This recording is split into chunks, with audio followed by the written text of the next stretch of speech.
Hello दोस्तों, स्वागत है आप सभी का। दोस्तों इस वीडियो में हम एसएससी जीडी के चल रहे एग्ज़ाम के जो कि रीजनिंग के क्वेश्चंस पूछे जा रहे हैं उन प्रश्नों को लाए हैं जिनको करने में थोड़ा समय लगता है या जिनको हम सही तरीके से कर नहीं पाते हैं। तो उन्हीं प्रश्नों को हम आज देखेंगे कि उन प्रश्नों को हम बिल्कुल कम समय में या आसान तरीके से कैसे सॉल्व कर सकते हैं। जैसे देखिए, पहला क्वेश्चन है कि यहाँ पर हमें करना है कि समीकरण को संतुलित करने के लिए किन दो चिन्हों को आपस में बदलना है। तो ऐसे क्वेश्चन दोस्तों हर सेट में पूछे जा रहे हैं। तो यहाँ पर देखिए क्वेश्चन है कि 26 और भाग 24 प्लस 6 गुणा 27 माइनस 105 और बराबर क्या है 29। तो हमें दो चिन्हों को बदलकर हमें यहाँ बराबर में 29 लाना है। तो वही हमारा ऑप्शन होगा। तो हम ऐसे प्रश्नों को कैसे सॉल्व करेंगे? देखिए, पहले प्लस और माइनस है तो हम यहाँ प्लस और माइनस को देखेंगे और इन्हें ऑप्शन में सेट करेंगे कि क्या इससे हमारा आंसर आ सकता है। जैसे यहाँ पर देखिए प्लस और माइनस, यहाँ पर हम माइनस करें और यहाँ पर हम प्लस करें और हम डिवाइड को कुछ ना करें, यानी डिवाइड को दोस्तों वही स्थान पर है, भाग वही स्थान पर है। तो हम क्या 26 में 24 का भाग दे सकते हैं? दोस्तों ये 26 24 से नहीं कटेगा। तो हमारे यहाँ पर जो आंसर आएगा वह पॉइंट में आ सकता है, लेकिन यहाँ पर हमारा जो आंसर है वह नंबर में दिया है, यानी परफेक्ट नंबर है, पॉइंट में नहीं है। तो यानी पहला ऑप्शन हमारा नहीं होगा। अब देखें दोस्तों, अगर हम भाग और प्लस को चेंज करें तो यहाँ पर देखिए, अगर हम यहाँ पर प्लस कर दें, यहाँ पर भाग कर दें, तो यहाँ पर भाग करने पर 24 क्या 6 से डिवाइड हो जाएगा? हाँ, 24 6 से 4 बार में कट जाएगा, 6 चौके 24, यानी 4 बार में डिवाइड हो जाएगा। यानी जो हमारा आंसर आएगा वह क्या आ जाएगा? वह पूर्णांक में आएगा, यानी पूर्ण अंक होगा, दशमलव में नहीं होगा। यानी ये हमारा बी वाला ऑप्शन हो सकता है। तो बी वाला हमारा ऑप्शन हो सकता है। अगर हम सी वाले को चेक करें तो यहाँ पर प्लस और गुणा, यानी प्लस और गुणा को चेंज करेंगे, भाग वहीं पर रहेगा, तो भी हमारा आंसर क्या आ जाएगा? दशमलव में आ जाएगा, क्योंकि ये 26 बटे क्या होगा? 24 होगा। तो 26 बटे 24 होगा, जैसे 26 बटे 24 होगा। तो इसे हम अगर सॉल्व करेंगे, भाग करेंगे, तो ये दशमलव में आएगा, यानी हमारा सी भी आंसर नहीं होगा। और डी को अगर हम चेक करें तो भाग है और माइनस है। तो यहाँ पर अगर हम भाग और माइनस को बदलेंगे तो यहाँ पर देखिए माइनस है यहाँ पर और यहाँ पर भाग है। अगर हम भाग को उठाकर यहाँ रख दें तो यहाँ पर 27 बटे 105 हो जाएगा। तो 27 बटे 105 ये भी हमारे क्या आ जाएगा? संभवतः पॉइंट में आ जाएगा, यानी जो हमारा ऑप्शन होगा वह ऑप्शन बी हो जाएगा। ऑप्शन बी हो जाएगा। इसे हम चेक भी कर सकते हैं। जैसे यहाँ पर देखिए 26, हमें प्लस और भाग को बदलना है, तो यहाँ भाग के स्थान पर हमें क्या करना है? प्लस करना है। 24 और भाग प्लस के स्थान पर क्या करना है? भाग करना है। भाग 6 गुणा 27 और माइनस 105। तो इसे हम सॉल्व कर लेते हैं। तो देखिए 26 ये हो जाएगा और यहाँ पर प्लस 6 चौक 24, 4 बार में ये 24 को काट देगा, तो ये 6 चौक 24 4।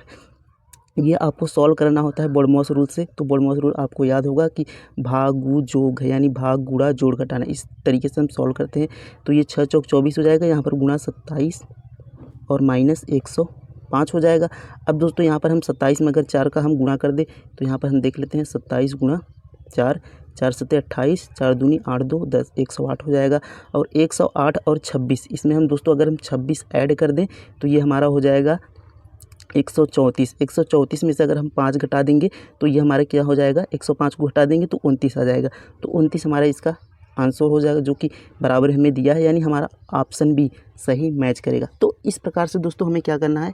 क्वेश्चंस को सॉल्व करना है, जिससे आपको कम समय में सॉल्व कर पाएंगे। सबसे पहले हमें भाग को देखना है। भाग से ही आधे से ज़्यादा क्वेश्चन आप सॉल्व कर ले जाएंगे, क्योंकि यहाँ पर अक्सर हम भाग को देख के ही इस क्वेश्चन को सॉल्व करेंगे। तो उम्मीद है ये आपको समझ में आ गया होगा। चलिए अगला क्वेश्चन देखते हैं। अब देखिए यहाँ पर अगला क्वेश्चन है, इसे भी हमें कैसे सॉल्व करना है ताकि हम कम समय में सॉल्व कर पाएँ।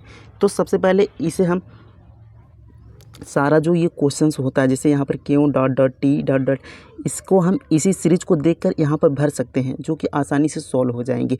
तो यहाँ पर आपको ऐसे लाइनिंग जब बनाना होगा, जब क्वेश्चन नहीं सॉल्व हो पाए तब आपको यहाँ पर गिन के अंक को ऐसे लाइनिंग बनाए, नहीं तो आपका आधा ज़्यादा क्वेश्चन जो भी क्वेश्चन होते हैं सब इसी से सॉल्व हो जाएंगे। जैसे कैसे मैं आपको बताता हूँ। जैसे यहाँ पर देखिए क्यों और यहाँ पर टी है IFT, यानी दोस्तों एफ़ के बाद टी है, एफ़ के बाद टी है, एफ़ के बाद टी है और यहाँ पर एफ़ के बाद टी है, यानी एफ़ के बाद क्या होगा?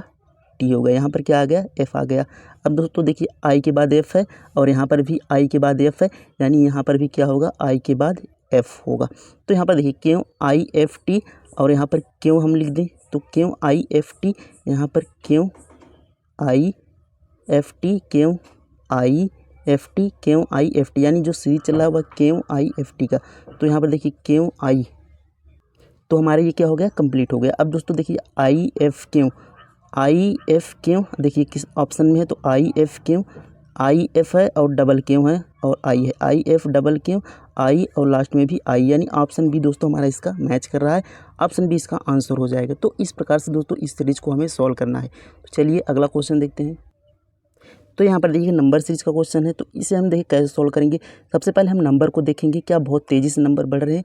तो देखिए 42, 56, 72, 90, 132, यानी नंबर तो बहुत तेज़ी से नहीं बढ़ रहे, यानी इनमें क्या होगा, कोई संख्या जोड़ी जा रही होगी। अगर नंबर बहुत तेज़ी से बढ़ते तो यार इनमें कोई संख्या गुणा कर रही है या इनका स्क्वायर या इस प्रकार से संख्याएँ हो सकती थी, पर ये बहुत तेज़ी से नहीं है, यानी इसमें कोई संख्या जोड़ी जा रही है। अब इसका अगर हम अंतर देखें, देखिए 42 में कितना जोड़ेंगे, 56 आ जाएगा। तो यहाँ पर देखिए 42, 8 कितना हो जाएगा, 50 और 8 6 14, यानी यहाँ पर 14 प्लस कर रहा है 42 में। और इसमें अगर हम देखें 56 से 72, यहाँ पर प्लस 14 कर रहा है। अब 56 से 72, यानी दोस्तों 72 में से हम 56 माइनस करेंगे तो हमें सीरीज़ का पता चल जाएगा। जैसे यहाँ पर देखिए 12 में से 6 जाएगा तो 6 आएगा, यहाँ पर 6 बचेगा, 6 में से 5 जाएगा तो 1 आ जाएगा। यहाँ देखिए प्लस 14 प्लस 16। अब दोस्तों एक और देख लेते हैं जिससे हमारा क्लियर हो जाए। तो यहाँ पर 72 से कितना हो रहा है, 90। अगर 72 और 8 80 हो जाएगा और 10 90, यानी 18 इसमें प्लस हो रहा है। तो देखिए 14 16 2 18, यानी 14 प्लस 2 करेंगे तो 16 आ जाएगा, 16 प्लस 2 करेंगे तो 18 आ जाएगा, 18 प्लस 2 करेंगे तो क्या आ जाएगा, 20 आ जाएगा। यानी अगर हम 90 में 20 को प्लस कर दें तो कितना हो जाएगा, 110 प्लस 20 करेंगे तो कितना हो जाएगा, 110। 110 हो गया। अगर दोस्तों अब आप चेक करना चाहें आगे तो इसे भी कर दें, यानी 20 के बाद क्या हो जाएगा, 22 हो जाएगा, प्लस 2 के बाद 22 आएगा। तो 22 में 110 को प्लस करेंगे तो कितना आ जाएगा, 132 आएगा, यानी 110 हमारा क्या हो जाएगा, इसका आंसर। तो ऑप्शन ए इसका आंसर हो जाएगा। तो इस प्रकार से आपको सीरीज को सॉल्व करना है। चलिए नेक्स्ट क्वेश्चन देखते हैं। अब देखिए दोस्तों यहाँ पर एक ब्लड रिलेशन का क्वेश्चन, जो कि बहुत ऐसे क्वेश्चन हैं जो कि बहुत से भाई ऐसे सॉल्व नहीं कर पाते, ये जो कि बहुत ही आसान तरीके से आप सॉल्व कर पाएंगे बहुत ही कम समय में। कैसे, चलिए मैं आपको बताता हूँ। जैसे सबसे पहले हम यहाँ पर लिख लेते हैं O प्लस M गुणा J प्लस T, और यहाँ पर स्टार के रूप में है, और यहाँ पर D। अब दोस्तों यहाँ पर देखिए हमसे कहा है कि यदि ये हमारा सीरीज है और है तो टी एम से कैसे संबंधित है, यानी टी इस एम से कैसे संबंधित है। तब दोस्तों हमें इनको सॉल्व करने की कोई ज़रूरत नहीं है। अब हमें यहाँ से और यहाँ तक केवल देखना है। कैसे देखना है, आपको जहाँ तक पूछा है टी तक पूछा है, लास्ट में क्या है, टी, लास्ट से हमें देखना है तो लास्ट में टी है। अब टी के पहले क्या है, प्लस है। अब दोस्तों यहाँ पर देखिए प्लस वाला देखेंगे तो ए प्लस बी का अर्थ है कि ए बी का भाई है, यानी जो ए है पहला है, जैसे ए पहला है ना, बी का भाई है। तो यहाँ पर देखिए जे क्या होगा, टी का भाई होगा। तो यहाँ पर ऐसे करके यहाँ पर हम बाई लिख देते हैं, यानी यहाँ पर अगर हमारा टी होगा तो टी का भाई क्या है, जे है। तो यहाँ पर क्या हो जाएगा, भाई हो जाएगा। अब दोस्तों यहाँ पर गुणा का देखते हैं, तो गुणा क्या है, ए बी का पिता है, यानी पहला दूसरे का पिता है, यानी ए बी का पिता है, यानी हम कह सकते हैं एम जे का क्या है, पिता है, एम जे का पिता है। यानी यहाँ पर जो जे होगा और यहाँ पर क्या होगा, पिता होगा। बस हमारा सॉल्व हो गया। तो यहाँ पर हमें कैसे देखना है कि देखिए टी का भाई, टी का क्या है, भाई, तो टी का भाई का पिता, टी के भाई का पिता, यहाँ पर देखिए टी है और यहाँ पर टी का भाई है और भाई का क्या है, पिता। तो भाई का पिता जो होता है वह क्या होते हैं, आपके भी पिता होंगे। जैसे टी भाई का पिता तो इसका भी पिता होगा, ये बहन है या यानी ये बहन है या भाई है ये हमें पता नहीं है, लेकिन इसका भी क्या होगा, ये पिता होगा। एम क्या होगा, इसका भी पिता होगा। तो ये एम की क्या होगी, बेटा होगा या पुत्री होगी। जो टी है एम का क्या होगा, बेटा होगा या पुत्री। तो ऑप्शन हम देखेंगे, देखिए जैसे बहन तो नहीं होगा, बहू भी नहीं होगा, माँ भी नहीं होगा, क्या होगा, पुत्री हो जाएगा। एक ही ऑप्शन है। अगर बेटा होता तो बेटा हमारा आंसर होता, बट यहाँ पर हमें बताया नहीं कि ये बेटा है कि पुत्री है। तो इस प्रकार से यहाँ पर हमारे क्या हो जाएगा, पुत्री इसका ऑप्शन हो जाएगा। तो ये क्वेश्चंस आप बहुत ही आसानी से सॉल्व कर पाएंगे। जैसे एक दो बार आप इसे समझ लें। क्या करना है आपको, सबसे पहले स्टेटमेंट जो हमें दिया है वो लिख लेना है, और टी एम से कैसे संबंधित, तो हमें तो एम का क्या है, टी पुत्री है। तो इस प्रकार से अब देखिए प्लस, यानी प्लस का अर्थ है कि ए बी का भाई है, तो यहाँ पर ये भाई हमको ऐसे लिख देना है, और यहाँ पर गुणा है तो ए बी का पिता है, तो यहाँ पर हमें पिता लिख देना है।